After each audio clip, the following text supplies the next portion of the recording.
Now question 28 देखिए। Solve the following linear programming problem graphically. Maximize z is equal to 5x plus 3y। हमारे पास एक objective function दे रखा है z is equal to 5x plus 3y। इसको हमें maximise करना है जब सब्जेक्ट टू कॉन्स्ट्रेंट्स हमें ये दे रखे हैं। तो हम इसे मैक्सिमाइज कैसे करेंगे? पहले हम इनका ग्राफ बनाएंगे, फिजिबल रीजन बनाएंगे, उसके कॉर्नर पॉइंट्स चेक करेंगे एंड कॉर्नर पॉइंट्स पर जिस भी कॉर्नर पॉइंट पर इसकी मैक्सिमम वैल्यू होगी तो ये मैक्सिमाइज हो जाएगा। तो सबसे पहले हम इसका ग्राफ बनाते हैं सब्जेक्ट टू कॉन्स्ट्रेंट्स का। तो graph of 3x plus 5y is equal to 15। Equation का ग्राफ बनेगा, ना कि इनइक्वलिटी का। तो हमेशा इक्वेशन आपको लेनी है ग्राफ बनाने के लिए। देखिए, अब इसके कोई भी दो सॉल्यूशन आपको चाहिए होंगे।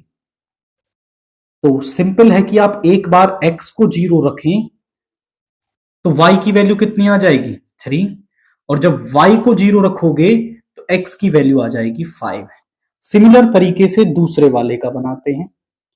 Graph of 5x plus 2y is equal to में 10।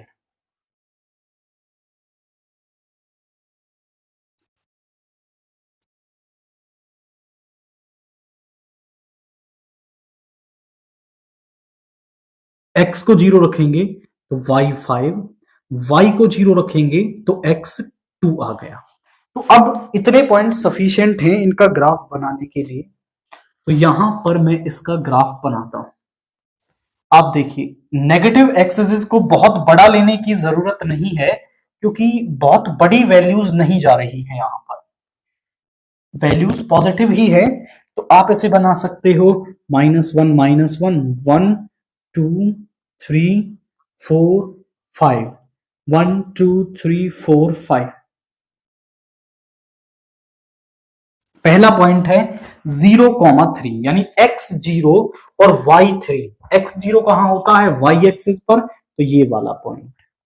x5 y0 यहां पर, दोनों को मैप कर दीजिए, ये हो गया। तो ये बन गई पहली line, that is 3x plus 5y is less than sorry is equal to 15। x0 y5 यहां पर, 2,0 यहां पर, तो दोनों को मिला दीजिए, ये हो गया। अब यहां पे 5x plus 2y is equal to 10।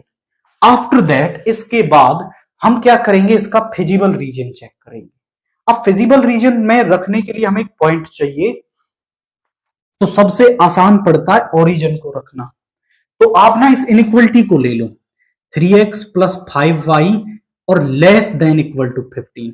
Is equal to वाला सिंबल छोड़ दो, जो ग्रेटर देन या लेस देन वाला सिंबल है वो ले लो, और ओरिजिन को इसके अंदर पुट कर दो। तो 0 plus 0 is less then 15, 0 is less then 15। क्या ये बात सही है? डेफिनेटली जो 0 है वो 15 से छोटा होता है, सही बात है। यानी इस लाइन का जो फिजिबल रीजन है वो ओरिजिन की तरफ होगा, यानी नीचे वाले हाफ रीजन में। सेम दूसरे वाले के साथ करेंगे, 0 प्लस 0 इज लेस देन 10, ये भी सही बात है, यानी इसका भी फिजिबल रीजन ओरिजिन की तरफ होगा। और अगर बात गलत निकलती है यहां से, तो ओरिजिन के दूसरी तरफ होगा फिजिबल रीजन। और x, y ग्रेटर देन 0 मतलब फर्स्ट क्वाड्रेंट में। तो आप देखें तो यहां पर ये फिजिबल रीजन बन रहा है, this is the feasible region. इसके कॉर्नर पॉइंट्स को आप देखें तो यहां जो फिजिबल रीजन है इसके कॉर्नर पॉइंट सभी हैं, बस एक नहीं, ये वाला कॉर्नर पॉइंट हमारे पास नहीं है।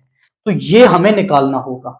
जिन दो लाइंस का ये पॉइंट ऑफ इंटरसेक्शन है वही आपको वहां से सॉल्व करके मिलेगा, उन दोनों को ही सॉल्व करना है।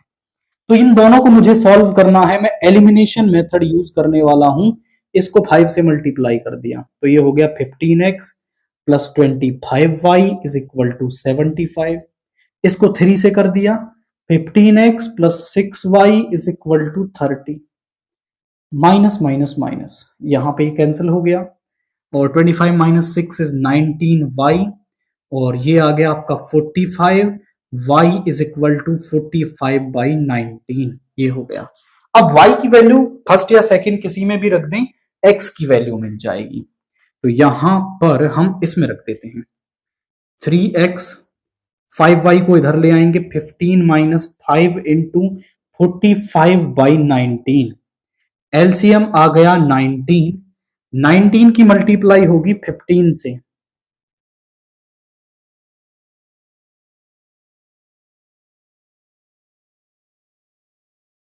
285, माइनस इसकी मल्टीप्लाई इससे होगी,